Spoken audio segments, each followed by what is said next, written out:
And it all started in Mexico City when the five co-founders gathered to have some drinks. These are the five co-founders. The drinks on the table are mezcal, kind of a handmade tequila. And that was in 2012 when they started drinking a little bit and they got probably a little bit tipsy and with that a little bit more vulnerable than usual. And they started sharing their own business and professional failure stories. And they realized that even though they were very good friends, they had no idea about the fact that each of them had failed at a project or venture in their professional lives. And they found that quite strange. And at the same time, they realized that very rarely people talk about these situations. So after a very long night of drinks, emotions, and vulnerable and honest conversations, they decided to replicate this kind of conversation, but in front of an audience, with a specific format, which is having three speakers on stage sharing a business failure story using 7 to 10 images, 7 to 10 minutes and 10 images. So that's what they did, September 2012. And slowly, other people from around the world asked them if they could replicate that format, but in a different location. And that's how it became a global movement, which right now it's present in 300 cities in 90 countries around the world. And as we grew, someone asked us, hey guys, you that have heard so many business failure stories, could you tell us what are the most common causes of business failure in Mexico, for instance? And we had no idea. We felt a bit ashamed. I mean, we had some notions like people failing because of contracts, not signing the right contracts.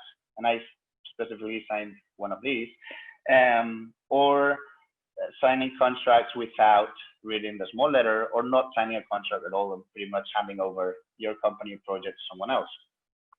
We heard a lot of stories as well of people failing because they launched too early.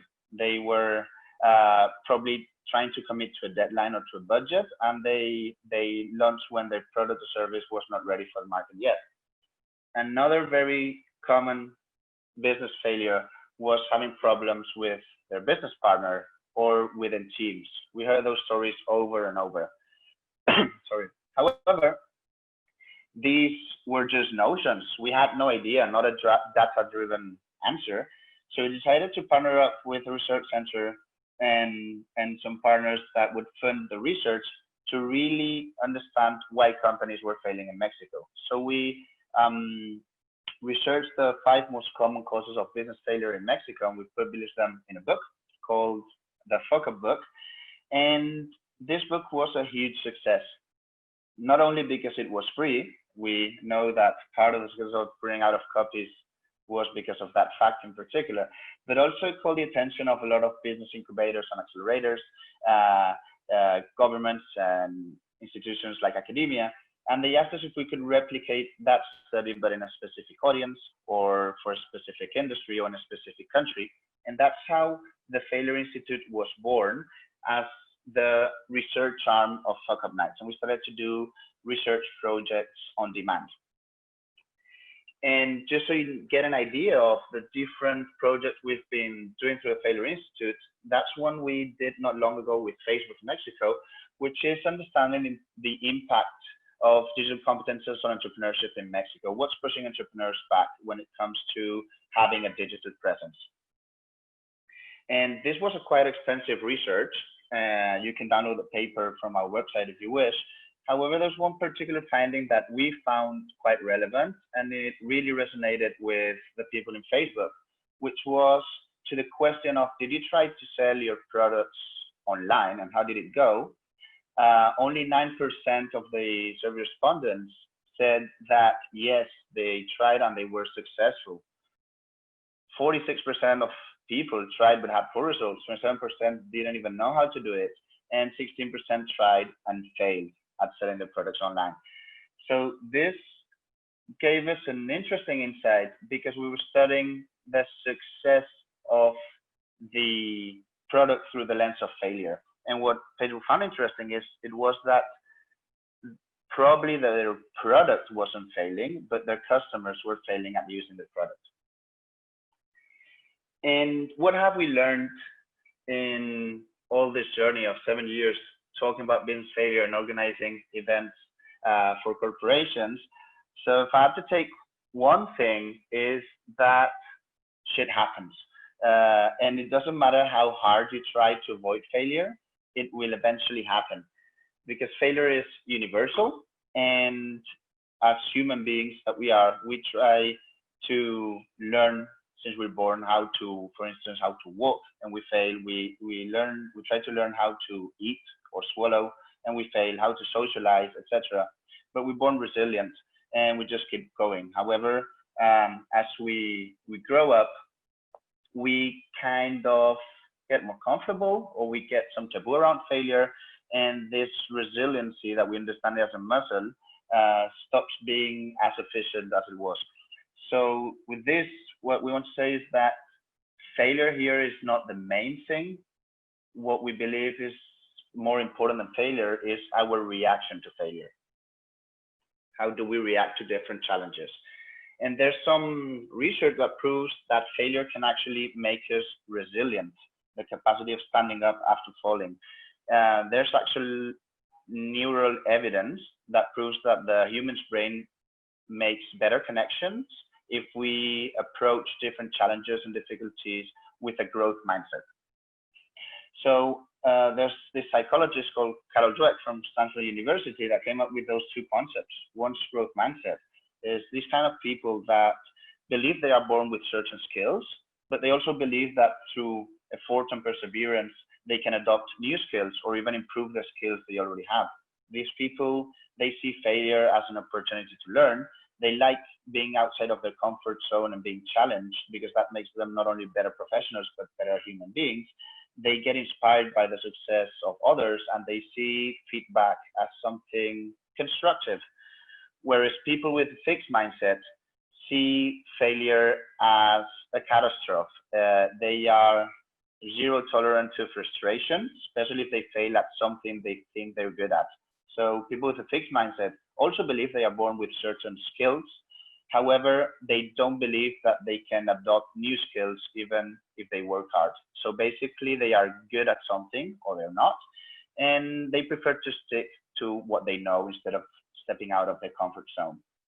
And this psychologist, Carol Dweck, did an experiment, and she picked a room of a classroom of students that had quite poor results at their academic year, and she taught growth mindset to 50% of those kids.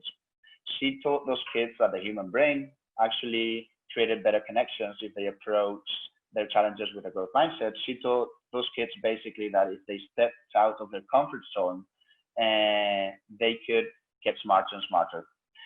She didn't show absolutely anything to the other kids, and the results were shocking. In a few months, the years that had been taught growth mindset skills started to get better and better on the grades, whereas the kids that just continued doing what they were told to continued to decline during the academic year. And this happens because we are rewarding results instead of processes. And rewarding results, since we go to schools, since we go to university, or even in our professional lives, we reward people when they get a PhD, when they finish their degree, when they reach their KPIs, but we very rarely reward process, trying, how strategic the thing was. And there's also proof that rewarding process creates more perseverance, better strategy, better structure, and more engagement towards a project. So we like to say that people are constantly looking for recognition. And there's a sentence here that we love, which is, don't try to make everyone happy, you're not tequila. So basically, stop looking for validation and stick to what you need to do or what you really want to do. Another fun fact about failure that we've learned is that failure distorts our perceptions. There was another study, and they asked different people to kick a football and score it in the goal, and then they had to estimate how far the goal was and how high it was. So the people that failed at scoring, they estimated the goal to be further away and being actually higher than it was actually. This means that failure automatically distorts the perceptions of we have from our goals and objectives, and it makes them feel more unattainable, more further away. And the same way failure distorts the perceptions we have from our goals, it also distorts the perceptions we have from our own skills and from our intelligence. So basically, it makes us have a wrong impression of how smart or how capable we are. And knowing this and correcting it is crucial, not for an environment, as for a good environment at work, but also for our own mental health. And in many cases, this may lead to what we call imposter syndrome. Imposter syndrome is the feeling of not deserving our success or that our achievements are not real. There are many different kinds of imposter syndrome, like not being able to delegate or being a perfectionist, etc. When we don't want to dig into the different kinds of imposter syndrome, but you realize that most of you will have experienced a kind of imposter syndrome across your professional careers. Indeed, 70% of people around the world have admitted to suffer imposter syndrome at some point during their professional lives. And imposter syndrome is basically eluded in working environments that are in a structure of psychological safety. Google tried to understand what did their high performance teams have in common for a very simple reason, which is let's replicate them because they're working extremely well. So they wanted to know if these high performance teams had specific skill sets, if they had in common the industry or background for the team integrants, if it was a cultural thing, if it was an age or a gender thing. And at the end, they realized that what all these departments or teams had in common was that they were working under psychological safety. So you get an idea of what psychological safety is, will show what psychological danger is. Sorry. And psychological danger might sound quite rough, but it's how 90% of the corporations around the world work.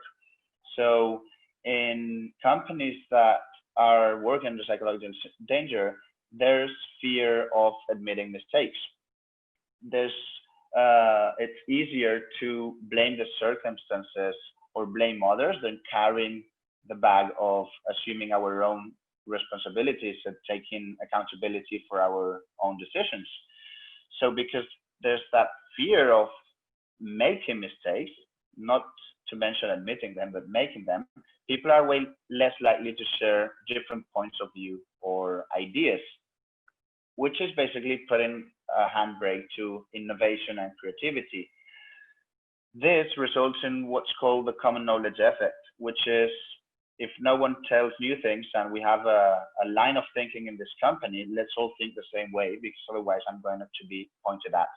So basically, in turbulent environments, in changing environments, when we need to become either more innovative or adopt new company cultures, like going through a digitization process or becoming more agile, we need to get comfortable with failure, and we need to build a culture of psychological safety where it's okay to say, I did this, I did it wrong, and this is what I learned. And this is exactly what psychological safety is about being absolutely comfortable about admitting mistakes and creating processes, systemizing learnings that we obtain from failure and sharing them with the team as well.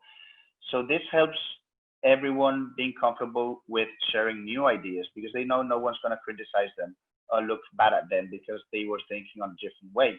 And that obviously leads to better innovation, better decision taking, and also a better and more easy working environment. And we believe that this would only work if we are vulnerable. So to be clear, we're all vulnerable. We all have our own vulnerabilities. However, it's very strange that we show them. And sharing our own vulnerabilities creates not only a better connection among team members, but also better trust and better empathy, which generates a much stronger working environment. And it also leads to have what we call the difficult conversations, the conversations that normally don't have space the day to day in an office environment. And now I want to hand over the microphone to Eric. His business development for Fuck Up Night, and he wants to share what he's learned with working with different organizations around the world. Are you there, Eric? Hi, everyone. Thank you, Yannick. Are you listening to me well? Yes, nice and clear. Yes, perfect. So, alongside Yannick and all Fuck Up team, we have discovered these fun concepts and study cases. Also, we want to share you some powerful stories that we have heard working along with these corporations around the world. So the first one we heard, and this aligned also with our values that we created like 2 months ago. Our most important is live life without filters, and we were in a curation session with the board members of a giant technology company, and the CTO was telling us like their fuck up story, and it was like so impactful because he literally shut down the technological services for hospitals and banking companies for like 3 hours. So it was like a major problem, and the financial consequences were too big. And he was confessing the in that moment the consequences of this major problem he had, because he went down like 3 levels in the hierarchy in the company. So he was telling all these consequences with her family, with her kids, that he have take of the schools, the private, and all the change he has been through. And he was down and he was like suffering, and the CEO like stands up and say, hey Pablo, beyond all the professional consequences that you have for this, you should not be living this kind of situational personal, because the company, we shouldn't be treating you like that. And all because he like open up in this like real and authenticity mode than that he have been sharing, like he has been down, right? So authenticity results, and the major consequence in being authentic is empathy. And in all the stories we have heard, it's the same consequence. You be vulnerable, you show yourself vulnerable and authentic, and all the audience shows it and connects with the empathy. And yes, next please, Yannick. So another case and a story that we heard was with a financial company. So was the VP marketing and the VP product and the VP finance explaining each other like the fuck up of a product they launch, and they have having the difficult conversations, but when it all was like a major fuck up and there's nothing else they can do. So the BP product was explaining, the BP finance all went through like in details. We have been there and we spent the money in that and those. And the BP finance was like shocked because he said, if you have said to me like all clear, all this information, of course I will approve you like more budget. But like you haven't tell me all that info that I need for the approval of budget.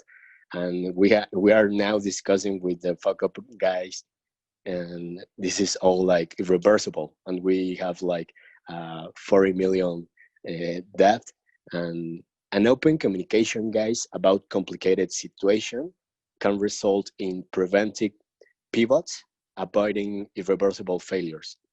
If they have had the talk like 3 or 4 months ago, all that detail, they will have like decide like different things that they did. So part of having the difficult conversations is like to prevent and avoid like fuck ups. That's the aim of these kinds of private events and these difficult conversations, to get used to not only in some fuck up nights but in every team day, on in every meeting we open up and say, hey, this project has like some risk here and here and here, and that as a team uh, we don't shut up like, oh, he's telling that we are going to fail, you are jinxing or something.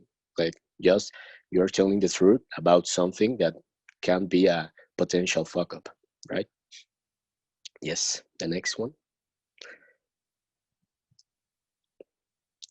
And so also one of our values are be 1% better every day. And this resonates a lot with one story we heard. Actually, uh, Lisa and I heard last night in a private event again. And it was like a supply chain manager that he has arrived like 4 months ago to Mexico. And he told us last night that he was actually like seeking for approval, right? To say, hey, I'm a professional, I came here, but I have like uh, some knowledge. So he was the lead project or manager of a new vacuum packaging, and he has to launch it like next week. And it was like weekend and some stuff, and he had like less resources to do it. So he decided like, hey, let's buy in Home Depot some vacuum cleaner and start like started all the weekend to do this like vacuum packaging for Monday. So he let them on like all the night. Obviously, the vacuum cleaner overheat, caused like a strike, and it was like a major like fire in their plant.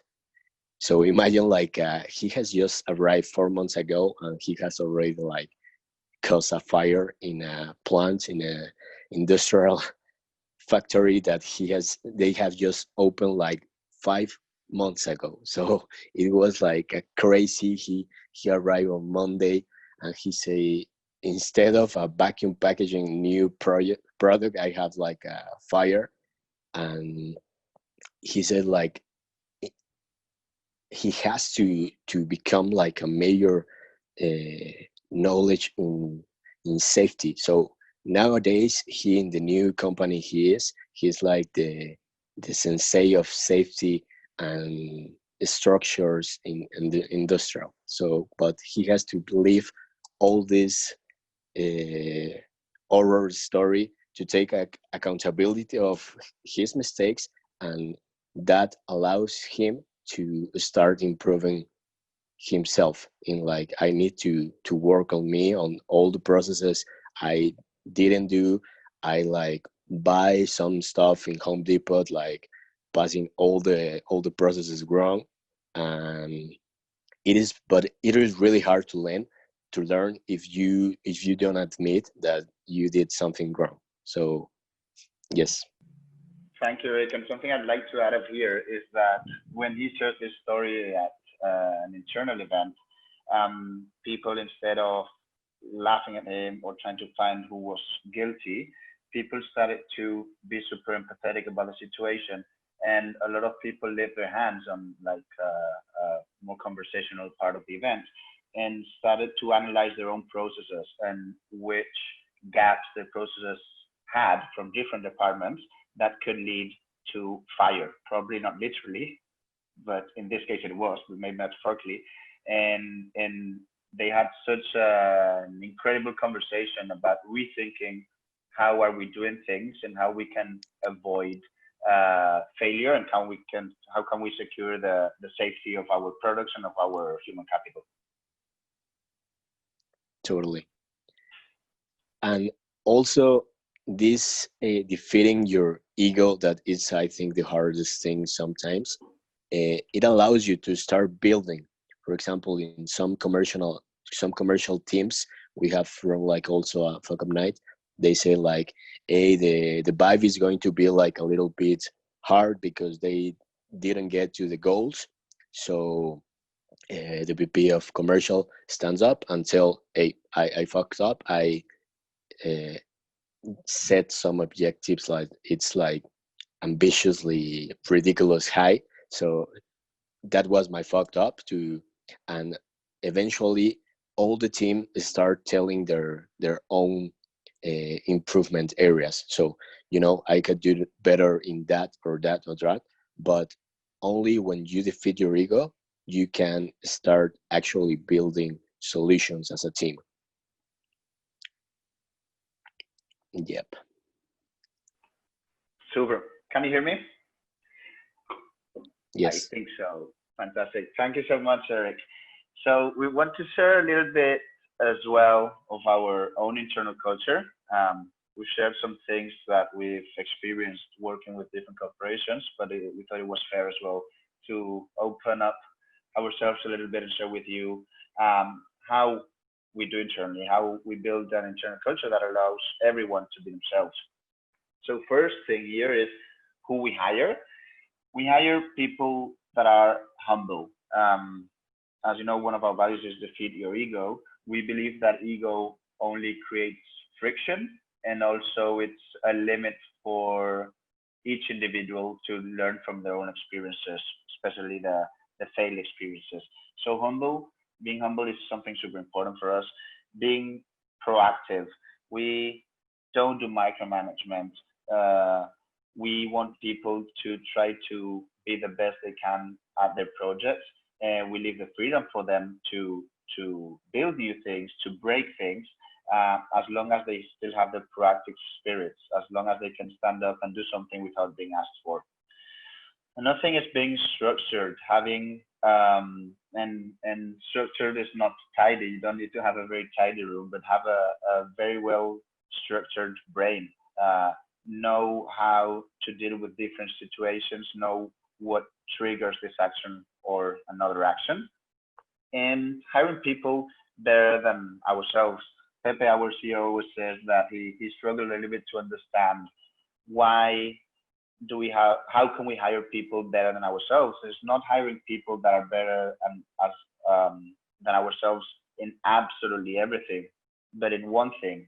And it doesn't need to be right now, but how can they become better than ourselves with the right training and the right support. And something super important for the culture is that our team members have personal interests. We like to say, whenever we're interviewing, we sometimes ask that question: would you go for a beer with this person, and would you enjoy a conversation? Do they have interesting personal interests? Do they are they moved for something else than their professional lives? And that really helps us decide if they may or may not be a culture fit. Obviously, it's not the only thing, but we take it into the account quite heavily. Nothing is diversity and freedom and confidence to be who you want to be. And there's a very important word here, which is confidence. In a lot of companies around the world, they would say that you have the freedom of being who you want to be or who you actually are. Um, but that doesn't necessarily mean that individuals feel confident about opening up and showing their real selves. And this is something magical that happens at Fuck Up Nights. Everyone's super open about their sexual orientation, about their weird hobbies, and about their different points of view they have from life, religion, or politics. And there's no criticism. It's just a very open conversation that really nurtures each of the team in seconds. Another super important thing for us is purpose, and not necessarily in the sense of sharing a purpose with Fuck Up Inc., but purpose in terms of people that actually stand for something, people that have the um, the idea of trying to change something for the good, trying to improve things, trying to impact something. Doesn't need to be the lives of people, but trying to make an impact while they live on this earth. Another thing is our values. You've had a little bit of our values because Eric shared them with the parallelism of the stories we shared as well. And the thing about our values, as Eric mentioned, is that they're quite new. We have our own values since 4 months ago, I think. Sorry. And um, the good thing about our values is that they were built by the team. And we've felt a lot of times working with different corporations that company's culture and cultural values felt imposed. Like, okay, yeah, company says that, but either I don't agree with or I know it's just corporate bullshit, and sorry for the bad words, but a lot of people don't really believe or felt identified with those values. However, what we did here is build the values with the actual personality of the Falcon Knights team. So we got all together in different working sessions of small groups where we could ask a few questions about the team members, about uh, the ways of working, the the persona of Fuck Up Nights, and all together we defined our own values. So that's crucial when it comes to having someone inside our team working with different team members because you can teach a lot of skills, you can teach processes, you can teach how to reach KPIs and objectives, but it's very hard to teach cultural fit. And that weighs a lot in the balance of having people inside our team. Another thing that has worked very well is setting up annual North Stars. So ambitious but capable objectives that move all the team in the same direction. And what I really love about that is that we're not super fans of individually rewarding, and we know that if something goes good, it's probably because a lot of people have been involved in different processes that lead there. So basically, we celebrate together our accomplishments, and when things go sour, everyone can step up, even if it's not strictly from their department, and support on fixing certain problems, certain issue, a certain challenge. So basically, this helps a lot on having the team very well guided on one direction, which we all agree with. Another thing is like our quarterly objectives and key results. This gives a very clear idea of who's standing where and what would be our quarter processes and initiatives. And when it comes to processes and initiatives, I really personally love something about Fuck Up Match, which is we pretty much make people dedicate 80% of their time to working on processes and 20% of the time working on initiatives. Initiatives may be process improvements, maybe something that you really love that you're still not sure if it has a direct impact on the KPIs, but we like people to dedicate time on that because this is how we evolve, learning, trial and error. And we also organize monthly all hands meeting with absolutely all the team that is extremely transparent, even financially. Everyone knows who's doing what and what are the directions we need to take as a team, but also department wise. So that's something important, especially as a team grows, to understand who is in charge of what and how we as a team can support this or that department. And weekly reports, I love weekly reports because we basically, every single person sends a weekly report to a team, and the weekly report contains three things normally. One is our results for the week, one thing is our challenges, and one thing is our initiatives, the ones I mentioned above. And when it comes to challenges, this is where it gets interesting because it's people feel very open to share different kinds of challenges. The challenge may be um, we closed this this project, but then they pull back. Or challenge can be I'm actually getting divorced, and really my energy hasn't been where it had to be this week, so my productivity has decreased, and I'm working on it. Or I had a problem with my family that I need to solve in order to be fully accountable of my projects.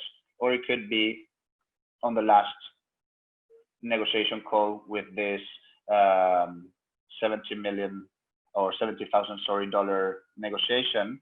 I screwed up. I said something that I couldn't say, and the whole deal went down. So people are very open about sharing these challenges and what are the learnings we achieve from them. In team meetings and one-on-ones, we understand very well that we work with human beings, which is something that has pretty much been forgotten on the corporate or professional lives. And we dedicate a lot of time to speaking with team members and having really insightful conversations in our one-on-ones. And not only about our professions, but also about certain issues. Could be personal issues that are pushing back. Like, for instance, we've had people in one-on-one saying, since I have a kid, I feel that my time management is not as good as it was before. What can we do to solve this situation? So really paying a lot of attention to each of the human beings that are part of the company. And then last thing is management with Slack and creative freedom. Management with Slack doesn't mean to Slack the chat application, but managing people, letting them unleash their potential and have some certain capabilities to own their own roles. So if you are in this particular role, it's because you are or you have to become the best person in this particular role. So if you're not completely in line with how we did things, then try to fix them.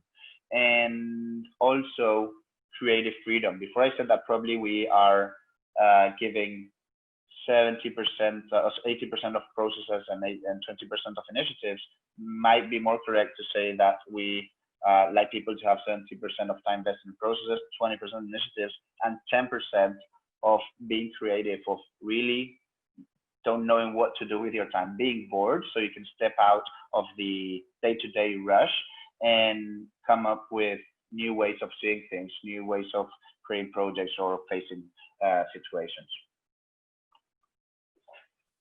Yeah, super important. Also because to have time to not think in anything about work gives you a lot of thoughts actually on new ways to do your work that you have been stuck with. For example, we have created a lot of great ideas with that free time, videos, content, blogs that all the team writes, fuck up books, some all crazy initiatives that it have been like created with that free time that you have, like that 10% of your week to thinking anything. Also, we want to leave some rituals that we do in fun besides the weekly report that I think we all love, because it's all about memes and gifs and results and crazy results that I kick as my goal, but also I can put some personal stuff, some I'm growing in this, I'm improving that, and it's all about visibility and transparency, right? Because you can see what Yannick is doing and what Yannick did last week, and if he actually improves in this week or not, if he actually gets better in what he was challenging being. So it's cool because you see all the team how improves. And 2 months ago we did like a feedback session with some tweaks, like so fuck up. For example, first we said, before telling someone what he or she should do, we said what we are struggling with. So like a kind of self feedback first to open up the conversation and the trust in the other people, to say like, we all fuck up, I'm also struggling with this. For example, my time management sucks, no? And that opens the conversation to other people, like also tell you like, hey Eric, I have like an app, or I have like this trick or hack. So starting with some self feedback works really well. And also when each of the team says something to other person, not only we say like the improvement song, but we also help them with some specific advice that we have personal implemented. If not, we cannot give any advice, right? So that went super smooth and help all the team. Also in Thursday, well, we are in Mexico, so we have like a gastronomical offer, super cool. So we like to go lunch to discover new food and take like 2 hours meal to also to start talking about hobbies. I don't know, anything we like to talk to distract ourselves about work. And it's like a really a ritual. All team schedule up the Thursday to have like a lunch. Also, last year we started having our annual retreats. That this year became like in a 6 month retreat, and it helps us to create, to define our goals. For example, our North Star, like in Belize, like last year we decided we're going to sell X ridiculous uh, money, and we are all in that ship, and we became like so. Uh, mm, responsible of that goal because we define it, right? And last but not least, and aligned with the freedom and talking about different subjects not work related, and on Fridays we have like an hour of discussing any weird subject that anyone wants to bring up to the table. And well, I'm gonna leave you with those questions that we have discussed in Fun Fridays that are crazy, and we have literally talked about anything. And well, one was like, what should be considered art and what shouldn't? Which decision changed my life? Or should there be any boundaries when it comes to humor? Because here we have like for example, Cards Against Humanity humor, like, but we ask ourselves like, should be any boundaries or around the team? And also like work life balance, death, and it helped us to know each other like in a deep level and profound. um and yeah, we have like some real conversations to know each other as a team. So if you can implement anything of this that you like. Thank you, Eric. I love Fun Fridays as well. It's stepping out of um, the week with inspiring conversations, not knowing what to expect. Every week, a different team member is in charge of the Fun Friday, and what I love about them is that sometimes we reach such a deep level of conversation that we don't even have with our best friends or relatives. So it's quite a thing for us. And with this, we want to close the webinar with one of our favorite quotes, which is "Failure sucks, but instructs." And I know we have little time. I am personally happy to stay here a bit longer, but we'd like to open some time for questions and answers, or even comments.